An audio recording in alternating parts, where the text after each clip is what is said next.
અગાશવાણી ગામે બાબા સાદરજા દેવ સાથે 24 દેવોની મૂર્તિની સ્થાપના કરવામાં આવતા અનેરો ઉત્સાહ જોવા મળ્યો। ધાનપુર તાલુકાના અગાશવાણી ગામે બાબા સાદરજા દેવ, બાબા વગાજા દેવ, બાબા કોહાજા દેવ, બાબા હડોળ દેવ, માં ચામુંડા માતાની સિલજ માતા સાથે 24 મૂર્તિની સ્થાપના કરવામાં આવતા ગામમાં અનેરો ઉત્સાહ જોવા મળ્યો।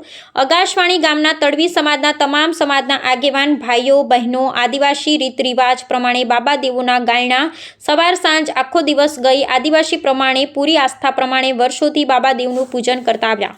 એવી જ રીતે આજે નવીન મૂર્તિઓની સ્થાપના કરવામાં આવતા ગામના ને આજુબાજુના હજારો લોકો જોડાયા હતા। 24-25 વર્ષ પહેલા જાતર માંડવામાં આવેલી, ત્યાર પછી નવીન મૂર્તિઓની સ્થાપના કરવામાં આવતા આજે 7 દિવસ બાબા દેવોના ગાયણા બાબો બડવો સનુભાઈ મૂળિયા, ભાઈ શેરીઓ શંકરભાઈ કાળિયા મેળા, સનુભાઈ સુરસિંગ તડવીના ઘરે ગાયણ બેસાડી ગામના સરપંચ આગેવાનો દિનેશભાઈ તડવી, પર્વત તડવી, બળવંતભાઈ તડવી, સબુરભાઈ તડવી, સુક્રમભાઈ છગનભાઈ તડવી, મળિયા વીરસિંહભાઈ તડવી, વીરસિંહભાઈ કલજીભાઈ તડવી, છત્રસિંહ નરસિંહ તડવી, પ્રોફેસર ધીરજભાઈ તડવીના આગેવાનોએ આજે જાતર પૂજાની મૂર્તિઓની સ્થાપના કરવામાં આવી।